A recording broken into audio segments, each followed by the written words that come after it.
Salam, sobat-sobat, kita berjumpa lagi dalam program Sekedar Berbagi. Apa kabar? Luar biasa. Pada episode yang ketujuh ini, tema yang saya ambil adalah beriman kepada Yesus. Apa artinya?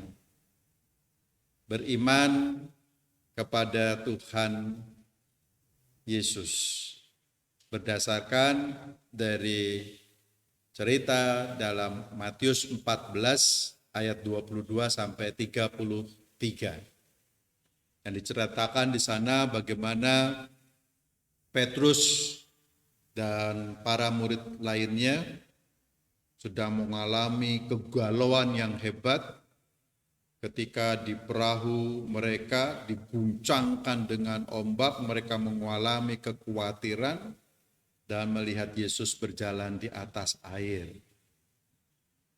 Lalu mereka berkata, "Engkaukah Yesus? Jika iya, suruhlah aku berjalan di atas air juga." Nah, apa arti iman?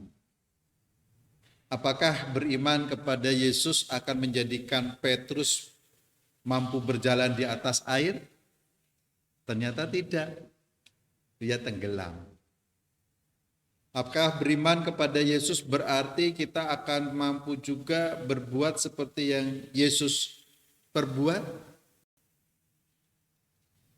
Apakah ketika kita beriman kepada Yesus penyakit kita akan sirna? Dan ketika tidak sirna kita berkata bahwa iman kita pada Yesus berkurang? Bahwa kita tidak memiliki iman sehingga kita tidak dapat hidup sesuai dengan apa yang kita doakan? Nah, apa arti iman di sini, saudara-saudara, sobat-sobatku? Apa arti iman? Iman berarti kepercayaan kepada sesuatu yang dianggap paling agung, paling luhur, paling kudus, paling mulia oleh seseorang. Dan kepercayaan kepada sesuatu itu akhirnya menggerakkan orang itu, menggerakkan hidupnya, mengambil atau menentukan perilaku kehidupannya. Itu iman. Jadi beriman berarti adalah percaya kepada sesuatu yang maha luhur, maha agung, maha kudus, dan kepercayaan itu menggerakkan dirinya hidup seperti kepercayaannya itu. Nah, dalam kehidupan kita ada hierarki nilai.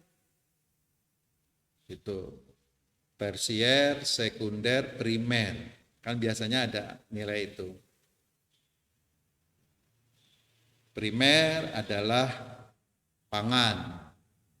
Sekunder itu sandang. Tersier papan. Nah, artinya nilai itu. Jadi ketika kita harus makan, bahwa makan itu menjadi sesuatu yang utama untuk hidup kita, maka kepercayaan itu menggerakkan kita bekerja, menggerakkan kita berusaha untuk mendapatkan makanan. Maka kenapa kita bekerja? Karena kita memang harus makan. Kepercayaan kita bahwa makanan itu akan memberikan kehidupan menjadi nilai primer, nilai utama.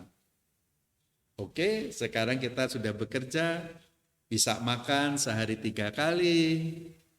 Nah, kenapa masih bekerja? Ada yang menggerakkan lainnya, nilai sekunder, papan. Saya harus terlindung dari alam, saya harus terlindung dari ancaman di luar saya harus terlindung dari teriknya matahari, saya harus terlindung dari dinginnya cuaca. Maka saya tetap bekerja Selain untuk makan, sekarang untuk nilai sekunder, yaitu membangun rumah. Kenapa giat bekerja? Karena untuk mendapatkan rumah. Pasangan hidup kita harus terlindung, anak-anak kita harus terlindung, kita bisa tidur dengan nyenyak karena semua bisa dilindungi dari mara bahaya. Oke, sekarang sudah punya papan. Kenapa harus masih bekerja terus? Nah, karena ingin mencapai digerakkan oleh nilai tersier. Saya butuh TV untuk nonton, saya butuh kulkas untuk nyimpen makanan, saya butuh AC untuk tidur enak, saya butuh kipas angin supaya udara bisa sejuk dan sebagainya. Nah, jika uang kita terbatas, bagaimana cara menentukan tiga nilai ini? Bisa dilihat. Seandainya uang kita X, mau kita belikan makanan atau kita belikan baju, kan pasti dibelikan makanan dulu. Karena tanpa makanan kita bisa hidup atau mati. Kan nggak bisa. Maka dia menjadi primer. Nah, apa itu iman? Nah, iman di atasnya dari nilai primer. Ketika Yesus berpuasa 40 hari 40 malam dan dia lapar, godaan terbesar bagi orang yang lapar adalah makanan. Maka iblis datang dan menggoda. Engkau kan anak Allah, punya kuasa. Ubahlah batu menjadi roti. Tapi kepercayaan Yesus kepada Sang Bapa sebagai sumber kebenaran, tidak mau menggunakan otoritasnya sebagai anak merubah batu menjadi roti. Maka Yesus bersabda, manusia hidup tidak dari roti saja, tetapi dengan firman Allah. Yesus tidak memisahkan antara roti dan firman, bahwa firman lebih hebat dari roti, bukan. Tetapi kepercayaan kepada Sang Bapa adalah kita boleh mendatangkan roti, kita boleh mendapatkan makanan, kita boleh membuat rumah, kita boleh mendapatkan apa-apa, tetapi yang mendatangkan kerajaan Allah. Maka Yesus tidak mau, sekalipun dia lapar. Itulah yang disebut iman. Itu kepercayaan kepada sesuatu yang dianggap mahal luhur. Lapar ya enggak apa-apa. Karena saya tidak mau mengambil hak Sang Bapa. Nah itu saudara-saudara. Kenapa banyak orang yang sudah kaya, punya jabatan, kok masih korupsi? Karena di ultimate-nya itu, iman itu bukan lagi Allah, tetapi mamon. Nah oleh sebab itu, apakah ada orang yang tidak beriman? Tidak ada. Keliru kalau orang mengatakan kamu tidak beriman. Tidak ada. Semua orang adalah orang yang beriman, dalam tanda kutip. Lalu yang membedakannya apa? Satu dengan yang lainnya. Yang membedakannya adalah objek imannya. Objek imannya. Objek imannya itu harusnya Allah, harusnya Tuhan yang maha luhur, seringkali diganti, diturunkan, diganti dengan agama, diganti dengan suku, diganti dengan bangsa, diganti dengan ideologi, diganti dengan fobia, diganti dengan iri hati dan sebagainya. Mengapa ada orang yang berani melakukan bom bunuh diri? Karena dia menjadikan dogma bahwa membunuh orang-orang yang dianggap kafir akan menyebabkan dia masuk surga dan mendapatkan pahala yang berlimpah-limpah.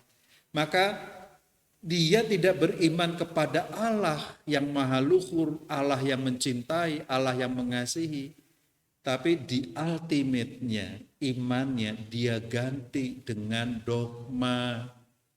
Hati-hati. Mengapa ada orang yang berani membunuh demi tokoh politik?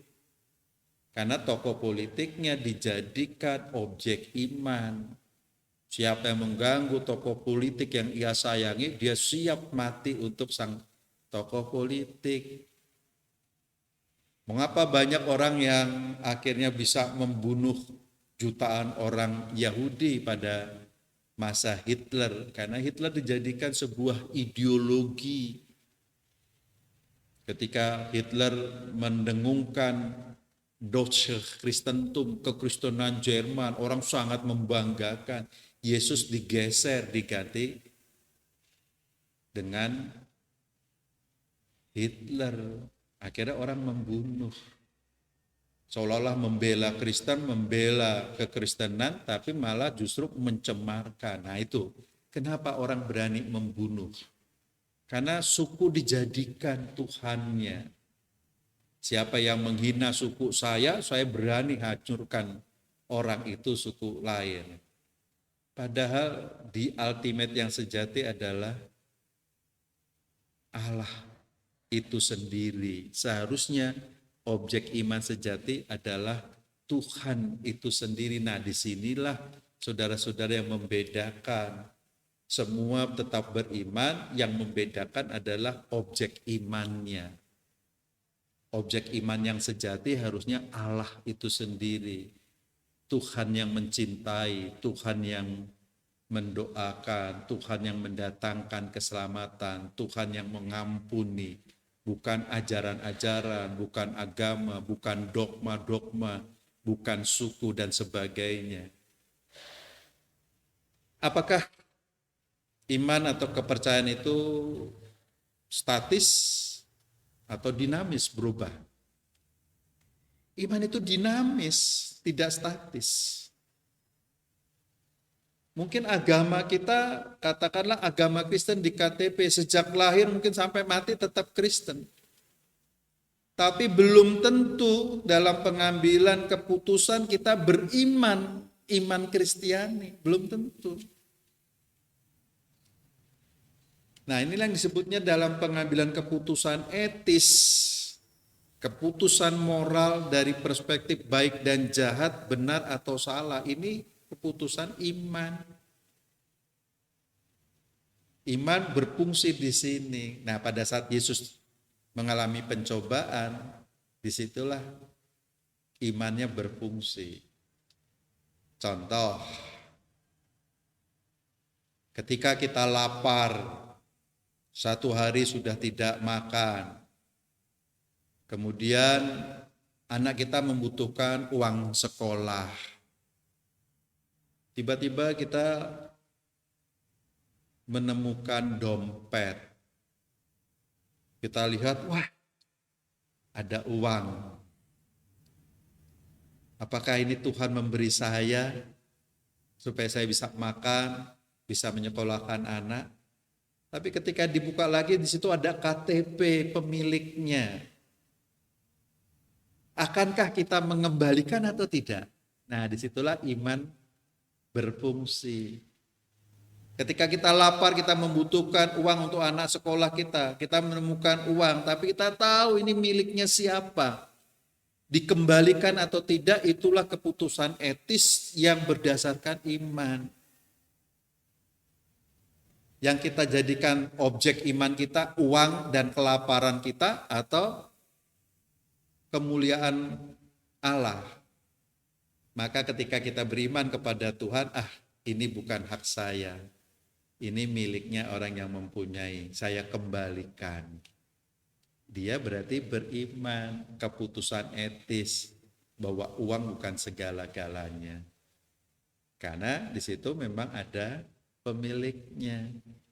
Nah, keputusan etis ini beda dengan keputusan etiket yang tidak berkaitan dengan moralitas. Contoh, saya mau pakai baju apa ya? Merah atau ungu? Itu nggak menyebabkan kita berdosa, pakai merah atau pakai ungu terserah. Itu etiket. Kita mau makan bakso atau capcay, itu tidak berkaitan dengan dosa. Tapi yang berkaitan dengan iman adalah kita akan makan dari uang mana, dari penghasilan seperti apa, dari mencuri apa dari bekerja. Nah, itu pertanyaan iman. Maka ketika Yesus ditantang, Yesus tidak mau mendapatkan roti yang memang bukan dari hasil kerjanya, hasil usahanya. Mendapatkan roti yang hanya dari menyalahgunakan kekuasaannya. Kamu kan anak Allah, robah saja batu menjadi roti. Tidak mau. Beriman kepada Allah adalah kita mendatangkan roti, mendapatkan makanan yang mendatangkan kerajaan. Itulah sebabnya dalam doa Bapa kami, berilah kami pada hari ini makanan kami yang secukupnya, datanglah kerajaan-Mu. Dan bukan kerakusan yang dia utamakan, tapi bagaimana mendapatkan makanan yang mendatangkan kerajaan Allah. Inilah yang disebutnya keputusan etis, moralitas yang menyangkut benar dan salah. Kembali ke dalam pergumulan, apakah Petrus tidak beriman? Beriman kepada Tuhan apa artinya? Artinya manusia melakukan tindakan-tindakan moral yang dikehendaki oleh Tuhan Allah. Itu beriman kepada Allah. Beriman kepada Kristus artinya kita melakukan tindakan-tindakan dan karya-karya moral yang dikehendaki oleh Kristus. Beriman kepada ideologi, beriman kepada dogma tertentu, kita melakukan karya-karya moral sesuai yang diinginkan oleh dogma itu, oleh ajaran itu, oleh ideologi itu. Itulah yang terjadi. Mengapa orang bisa berkata untuk Tuhan tapi membunuh orang? Dia sedang tidak beriman kepada Tuhan tapi beriman kepada sebuah ajaran. Ajaran dari seseorang dijadikan Tuhan, bahaya. Sebab itu menggerakkan manusia menggunakan potensinya untuk membunuh orang lain. Beriman bukan berarti kita tidak ada masalah, kita tidak ada kekhawatiran, kita tidak ada yang membenci dan sebagainya. Tidak. Tapi beriman itu berarti kita percaya kepada Yang Maha Mulia, bagaimana kita mengatasi penderitaan itu, bagaimana kita mengelola penderitaan itu. Jadi kalau kita beriman kepada Tuhan, kok tapi saya sakit ya? Apakah saya tidak beriman? Kok sakit saya tidak sembuh-sembuh ya? Berarti iman saya berkurang? Tidak.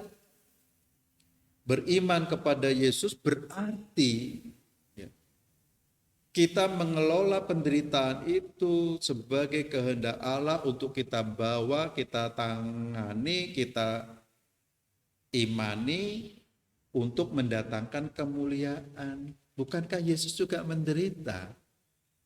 Bukankah Yesus juga disalib? Bukankah Yesus juga sengsara? Apa Yesus tidak beriman? Justru karena iman itulah maka dia membawa penderitaan itu. Dia bertanggung jawab atas penderitaan itu.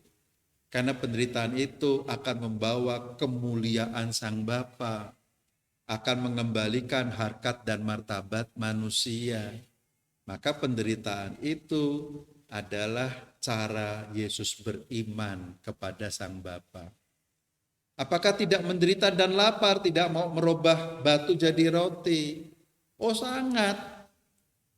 Tetapi dengan menderita, tidak mau merubah batu menjadi roti, nama Allah Bapa dimuliakan. Iman kepada Bapa bahwa Sang Bapa yang mengutus dia untuk membawa damai sejahtera, diwujudkan, dinyatakan. Oleh sebab itu, dalam penderitaan itu, kita mencari apa rencana Tuhan dalam kehidupan kita. Jadi tidak berarti kita jadi seperti Yesus. Makanya ketika Petrus, suruhlah aku berjalan di atas air, ya jalan saja. Lalu Petrus tercebur dan imanmu di mana? Maksudnya Yesus bukannya Petrus terus menjadi seperti dirinya berjalan di atas air. Tetapi di dalam biduk kehidupan yang begitu menakutkan, di dalam biduk kehidupan yang terombang-ambing, dalam bencana yang siap menempa hidupnya, menghancurkan dirinya. Beriman kepada Yesus adalah kita punya Yesus yang hidup, kita punya Yesus yang bangkit, kita punya Yesus yang menyelamatkan, kita punya Yesus yang mengajarkan kita bagaimana mengelola penderitaan. Itu artinya iman. Seringkali kita salah kaprah, sobat-sobat. Beriman seolah-olah kita akan menjadi seperti Yesus. Kalau kita bisa berbuat seperti Yesus, Yesus sudah tidak kita butuhkan. Tapi beriman kepada Yesus berarti kita punya Tuhan yang pernah memanggul salib. Kita punya Tuhan yang pernah menderita. Kita punya Tuhan yang pernah berdarah. Kita punya Tuhan yang pernah menangis. Kita punya Tuhan yang bisa merasakan keluh kesah kita. Itu arti beriman. Sehingga dalam kesusahan kita, dalam keluh kesah kita, kita punya Tuhan yang pernah merasakan itu dan akan menolong kita. Itu arti beriman. Sehingga mengadili orang lain tidak beriman karena doa kesembuhannya tidak dikabulkan, doa kekayaannya tidak dikabulkan, doa kesuksesannya tidak dikabulkan, adalah penghakiman yang kejam. Karena beriman bukan seperti itu. Percaya kepada Tuhan menolong kita, menolong manusia, menyelesaikan persoalan-persoalan hidupnya dengan prinsip-prinsip yang Yesus ajarkan. Ya Bapa, jika berkenan, biarlah penderitaan ini berlalu, tapi jangan kehendakku. Ternyata kehendak Bapa adalah sang anak harus terus memanggul salib ke bukit Golgota itu. Ya dia ikuti bagaimana cara menderita. Loh bagaimana ketika kita dihujat, kita diludahi, kita difitnah, kita dihajar orang. Beriman kepada Yesus berarti kita punya Tuhan. Bagaimana mengelola orang yang meludahi kita, bagaimana bersikap terhadap orang yang menampar kita, bagaimana orang yang mempermalukan kita. Yaitu dengan doa, Bapa ampunilah mereka, sebab mereka tidak tahu apa yang mereka berbuat. Berarti kita beriman kepada Yesus. Tetapi kalau kita dihujat, kita dianiaya, lalu kita mencari cara bagaimana membalas mereka, berarti kita tidak beriman kepada Yesus. Nah itulah arti iman. Ayo kita rubah persepsi kita tentang iman kita kepada Yesus. Bahwa beriman kepada Yesus bukan berarti meniadakan segala penderitaan, kesusahan hidup kita, keterbatasan kita, lalu kita menjadi makhluk yang superior, makhluk yang bisa disebut superman atau supergirl. Kita menjadi orang yang melampaui rata-rata manusia. Bukan, tetapi orang yang dengan tekun dapat mengatasi masalah kita. Seringkali kita juga salah persepsi ketika Yesus berkata, jika imanmu sebesar biji sawi saja, kamu dapat memindahkan gunung ini. Pemahaman kita adalah spektakuler, bim salabim, abrakadabra, dalam nama Yesus pindah segala penyakit kita. Bukan itu. Tetapi beriman kepada Yesus adalah bagaimana memindahkan gunung kesulitan ini. Ya kita galilah seember demi seember, kita pindahkan. Seember demi seember kita alihkan. Seember demi seember kita ungsikan. Lama-lama gunung itu, gunung bermasalah itu, gunung problema kita sudah berpindah. Itu artinya Tapi orang mengejar seperti makhluk yang superior. Toh Yesus juga memindahkan masalah kehidupannya dengan berdoa, bertahan, dan akhirnya berkata, selesai sudah, kuserahkan nyawaku kepadamu. Kan dia bukan lari, bukan lepas. Orang-orang berpikir, jika engkau juru selamat manusia, selamatkanlah dirimu. Nah, salah persepsinya kan di sini. Beriman kepada Bapa bukan berarti sang Bapa melepaskan dia dari kayu salib dan salib itu sendiri. Tetapi beriman kepada Bapa adalah bagaimana sekalipun disalib, ia tetap melaksanakan misi sang Bapa menyelamatkan manusia.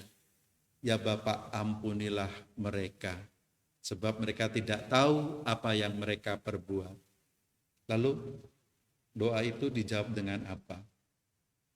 Mereka berkata, sungguh ia anak Allah, sungguh ia orang benar, kitalah yang bersalah.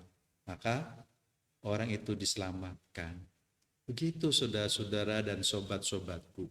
Beriman tidak meniadakan penderitaan kita, tidak meniadakan kematian kita, tidak meniadakan kesusahan kita. Tetapi beriman berarti kita percaya kepada Tuhan yang bisa merasakan sakit kita. Kita punya Tuhan yang pernah menderita, kita punya Tuhan yang mampu mengajar kita memanggul salib penderitaan kita menuju pada kemuliaan. Mati tetapi mendatangkan kemuliaan. Jadi beriman kepada Yesus bukan berarti kita tidak bisa mati. Tetapi beriman kepada Kristus berarti menguatkan kita bagaimana kita mati dengan mendatangkan kemuliaan Allah. Nah, iman mengarahkan hidup manusia kepada sumber hidup yang sejati, Tuhan Yesus. Itulah sebabnya Yesus berkata kepada Petrus, kamu hai orang yang tidak beriman. Di tengah gelombang kehidupan, di tengah badai laut yang menghancurkan, ia seperti hidup tanpa memiliki iman kepada Yesus yang menyelamatkan, yang mendamaikan, yang memberikan hidup abadi kepadanya. Jadi tidak berimannya bukan berarti Petrus menjadi seperti Yesus. Jadi parameter ukurannya bukan hidup atau mati, menang atau kalah, kaya atau melarat, tetapi parameternya adalah Yesus yang memberikan kekuatan baru kepadanya, menjadi sumber dia dalam memutuskan perkara-perkara moral, perkara-perkara hidupnya. Yuk sobat-sobat, beriman kepada Tuhan berarti juga memperbaiki cara kita berdoa, memperbaiki cara kita bersikap, memperbaiki cara kita mengelola hidup kita, bahwa kita bukan menjadi makhluk Superman, bahwa kita menjadi makhluk yang superior, tetapi di dalam tangisan kita dapat menyelesaikan pekerjaan-pekerjaan kita yang mendatangkan cinta kasih Tuhan. Salam damai, salam sehat, jangan lupa bahagia. Sampai jumpa di program Sekedar Berbagi berikutnya. Tuhan memberkati kita semua.